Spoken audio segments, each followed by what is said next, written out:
Yes, the judge really walked out of court, not recessed, not adjourned, just stood up and left in the middle of a federal hearing. Why? Because a woman in the gallery, one of Blake Lively's ex-employees, dropped a secret so explosive it nearly stopped the case on the spot. This wasn't just a workplace drama anymore. It was a bombshell confession involving broken glass, hush money, and a years-long cover-up buried behind non-disclosure agreements. And the moment the judge realized what had been hidden, he didn't just call it unethical, he called it a mockery of justice. The entire courtroom was supposed to be calm, just a routine pretrial hearing for Blake Lively's upcoming 2026 lawsuit. No media frenzy, no public outbursts. But all of that changed when a woman stood up in the back, uninvited, unscheduled, and said the words that blew this case wide open. She was one of 5 former employees suing Blake Lively's now defunct lifestyle brand, Preserve. Her claim? That during a 2015 company retreat in Aspen, Blake lost her temper in a boardroom argument and hurled a wine glass across the room. It shattered on the woman's shoulder, leaving a gash that required 6 stitches. That alone would have been headline news. But what she said next? That Blake's team paid her $40,000 in hush money and forced her to sign an NDA under duress. She even referenced internal HR logs and Slack messages from other employees joking about Blake's anger issues. The courtroom went silent, and then the judge asked the question that flipped the case. Did either side know about this incident and choose not to disclose it? Nobody said a word. That's when Judge Lennox, a seasoned federal judge known for his patience, slammed his gavel and walked out. No formal recess, no explanation, just one final statement. If this is the level of integrity I'm expected to work with, then you're wasting federal time. This is not Hollywood. This is federal court. And it wasn't just this one incident. That testimony cracked open the entire narrative Blake's team had been spinning for months. Behind the scenes, Preserve was allegedly a toxic nightmare. Employees were underpaid, overworked, and threatened if they spoke up. NDAs were handed out like candy. One message from Blake herself, reportedly submitted to the court, referred to an employee's harassment claim as overblown sensitivity and said, quote, "Keep her on the payroll. She photographs well." But it doesn't stop there. Internal messages show that Blake may have known about and even protected the company's creative director, Bernie, a man facing multiple harassment claims. Why? Because according to a Slack message submitted as evidence, he makes us look edgy. Even worse, when Blake's own lawyers submitted financial records of the company to the court, huge chunks were redacted, missing key details about hush payments and internal settlements. And then, a whistleblower submitted the unredacted version. It showed over $200,000 in payouts. Suddenly, what looked like PR damage control started looking a lot more like obstruction of justice. And when that second walkout happened, when the judge left the courtroom again after catching Blake's team altering evidence, it was clear this wasn't a scandal anymore. This was a potential criminal case. Blake Lively entered court hoping to control the narrative, but she left with the judge gone, her legal team under scrutiny, and the internet on fire. Public trust, gone. Former friends, silent. Even her husband Ryan Reynolds filed a motion to separate himself legally, reportedly saying, "I don't want to go down with this ship." And now, with witness tampering, financial concealment, and a workplace assault accusation on the table, the mask has slipped. This isn't a case of bad optics anymore. It's a full-blown collapse. And if this is what's come out before the trial even starts, imagine what's still sealed. Hit that subscribe button, because the courtroom isn't done with Blake Lively yet, and neither are we. Expectedly filed to be dismissed from the lawsuit against her. Her argument that she is presenting is that the lawsuit in and of itself is illegal, okay, because the matter at hand is pertaining to sexual harassment. Blake Lively thought she could control the narrative, but what started as a courtroom strategy just turned into a full-blown Hollywood meltdown. She tried to hide behind California's Me Too law, but the judge wasn't having it. She used the California law as background for her dismissal. And when Justin Baldoni finally spoke out, the details were so explosive, even Ryan Reynolds couldn't meme his way out of this disaster. We're talking secret recordings, disturbing film scenes involving his own daughter, and a legal move so reckless it could cost them everything. This isn't just a legal case, It's a power play gone horribly wrong. And the most shocking twist? The people they tried to silence aren't staying quiet anymore. Blake Lively didn't just show up to court with her legal team. She showed up with a strategy designed to silence. After being hit with a defamation countersuit by Justin Baldoni, Lively pulled out what many are calling the most powerful weapon in Hollywood's legal playbook, California's updated Me Too law. This isn't just any piece of legislation. California Code of Civil Procedure 47.1 gives individuals making claims related to workplace sexual misconduct near total immunity from defamation lawsuits. Me Too law out here in California, Code of Civil Procedure 47.1, is a problem for the Baldoni camp. How big of a problem is it? In simple terms, if you accuse someone of misconduct, they can't easily sue you for ruining their name, even if the claim turns out to be exaggerated or untrue. It was meant to protect survivors, but now it's being used by A-list celebrities like Lively to escape consequences. Her team rushed to file a motion to dismiss Baldoni's countersuit. The argument? That the case should be thrown out entirely because the original claims she made were about harassment and therefore fall under the protection of the law, not judged on merit, not proven, just dismissed instantly. And sometimes I would have people who really resented that because they were like, we just hired you to be an actor. Yet when I went in the meetings, I would just seem like I'm just there to be the actor and ready to get the gig. I wouldn't reveal that I actually need to have authorship in order to feel fulfilled. So I think that for them, sometimes that might have felt like a rug pull because you're like, you're trying to assert yourself into something that we didn't hire you to do. And so it was a really strange position to be in because I felt like I want to just like be an actor. Like I want to have more authorship. That's not justice, that's erasure. She wants the court to use California law. That's her argument. And every federal court has to deal with these conflict of law issues that we call them. But here's the problem. If the judge sides with Blake, the cost to Baldoni isn't just reputational, he'd be forced to pay her legal fees. California law relative to the lawsuit against Lively for defamation is a little problematic. So we have not seen the opposition yet that the Wayfair parties are going to make to the motion to dismiss filed by Lively, but I suspect that they're going to want New York over California law. We'll see what they do.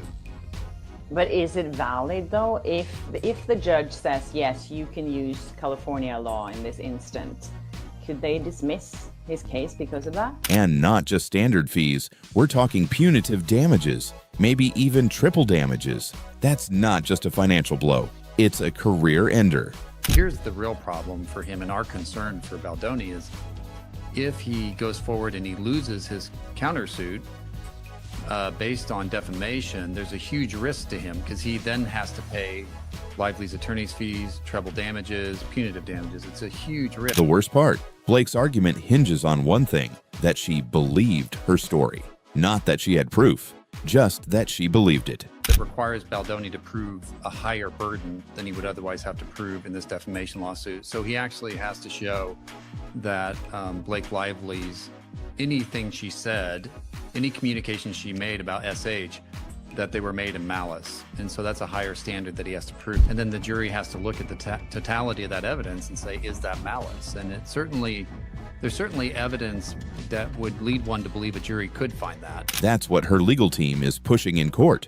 They're telling the judge that as long as she thought it was true, it couldn't possibly be malicious. Therefore, using a law meant to protect vulnerable voices as a personal shield feels less like justice and more like manipulation. And the public is waking up to it. This case is no longer about two celebrities. It's about whether the truth still matters in a courtroom ruled by media influence and legal loopholes. While Blake Lively tried to sidestep accountability in court, Ryan Reynolds was busy creating a controversy of his own. Ryan Reynolds was the leader in this. I believe that. I believe Ryan Reynolds was the leader and is the leader in everything that she does. So should we be compassionate? And the answer is no, my friends. We obviously should not be compassionate. You know, that's not how this works, okay? And why do I feel like threatened somehow when I listen to this? It wasn't about a joke. It was about what he allegedly asked his 7-year-old daughter to do on the set of a major Hollywood film. Reynolds shocked everyone when it came out that he cast his young daughter in the new Deadpool and Wolverine movie. Hey, when I want your opinion, I'll take Wolverine's out of your mouth. That's guiltily, that is my daughter, Inez. I'm so sorry we have to admit that. And I am Father of the Year over here for allowing her to say such language. Reports claim he pressured her into delivering a joke about male anatomy. When she hesitated, he didn't protect her. He allegedly threatened to recast her.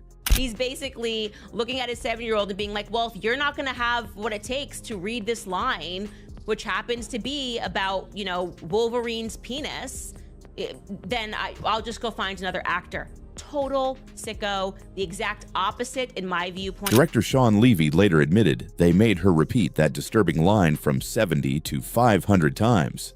Gratuitous, that wasn't in the initial script, and what they're perfectly fine with. And you add this to the fact that he slapped a child extra gratuitously, that all he believes is riffing. Now you're hearing from the director of his film that they made the 7-year-old do this line from 70 to 500 times. A joke about her own father. That isn't quirky dad humor. That's emotional blackmail. So rather than just using an AI tool for his daughter or using a voice actor for her to say that line that she was uncomfortable saying, he basically says, oh, well, I started looking at different actors and actresses. And then that's when she said, okay, no, I do want to do it. Wildly manipulative to do to a 7-year-old kid. Therefore, what was meant to be a playful cameo became a behind-the-scenes scandal. And when you pair this with Reynolds allegedly calling Baldoni a predator in secret, the irony is staggering. And they want us to believe that Justin Baldoni is the creep in all of this. This is running parallel to him shouting at Justin Baldoni in a penthouse about his wife being uncomfortable. Reynolds didn't make these accusations publicly. He spread them quietly through Hollywood, labeling Baldoni in private while using his own daughter like a prop on camera. No person, I don't care how funny you think you are in Hollywood, would want their precious daughter, of all people, to make comments about Hugh Jackman's penis being in their father's mouth. Therefore, the charming mask he wears is cracking. The public isn't laughing. They're asking, who is the real villain here? You have to investigate any further because there is no father in his right mind who would want a scene in which his daughter makes a, I guess, homosexual joke about the relationship between him and this Wolverine character who we're starting to have questions about their relationship in real life. Reynolds wasn't done. As the legal pressure grew, something else emerged. A twisted parody character in Deadpool named Nice Pool. On the surface, it looked like just another joke, but behind the scenes, insiders claim it was modeled after Justin Baldoni. Reynolds himself reportedly admitted this. And when you watch the film, it becomes clear. The appearance, the mannerisms, the subtle digs. You know, what Ryan Reynolds, has seemingly done, right, is used his power and influence to not only help Blake Lively take over this movie, but, he's used it, on Deadpool and to make fun of Justin. It was never just a character, it was an attack. Evidence has come forward from even Ryan Reynolds and Blake Lively themselves that all but confirms that, yes, Ryan used his Nice Pool character in Deadpool and Wolverine to mock Justin Baldoni. Therefore, it wasn't just in the courtroom where Baldoni was under fire. He was being mocked in front of millions through a billion-dollar franchise, all while Reynolds claimed innocence. No, it won't get dismissed at the 12B6 phase because Brian Friedman will be able to plead around by doing a second amended complaint, and he'll be able to outline, the claims of actual malice and that she wasn't reasonable when she reported this harassment. This changes everything, because if Reynolds was targeting Baldoni both legally and publicly, it supports Baldoni's claim of actual malice, not just disagreement, intentional character destruction. Those are not points that a judge decides. Those are not legal determinations. Those are factual determinations. And we leave all of our factual decisions to a fact finder. In this case, that'll be a jury. So Brian Friedman more than likely will get past this phase. The same man who wanted to humiliate Baldoni in court was mocking him on screen. That's not coincidence. That's strategy. And it might be the piece of evidence that finally turns this whole case upside down. Ryan Reynolds' statement, as contained in the allegations, is that he went and called Baldoni a predator. I mean, that is just such an over-the-top statement, and it does, just in its own right, seems malicious. While the courtroom drama raged, another story was bubbling beneath the surface. Baldoni's legal team uncovered something shocking. The New York Times wasn't just reporting on Blake Lively's accusations. They may have helped shape them. Emails, drafts, and metadata allegedly show that the Times was working with Lively's team before the complaint was ever filed. That's like reviewing a movie before it's even made. And it kills the argument that the paper was neutral. And the arguments that Blake is making and that he is making in the CRD complaints against Justin Baldoni. This goes beyond journalism. It steps into propaganda, because if the Times was helping Lively spin a narrative before the legal documents were even official, that's not reporting. That's collaboration.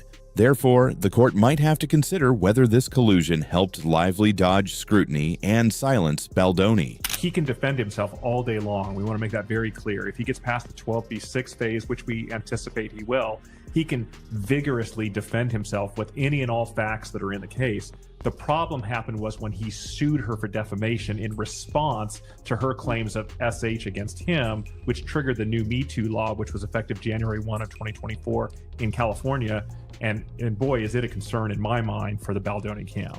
If so, the paper could be dragged into the fight, not as observers, but as participants. And that could change everything.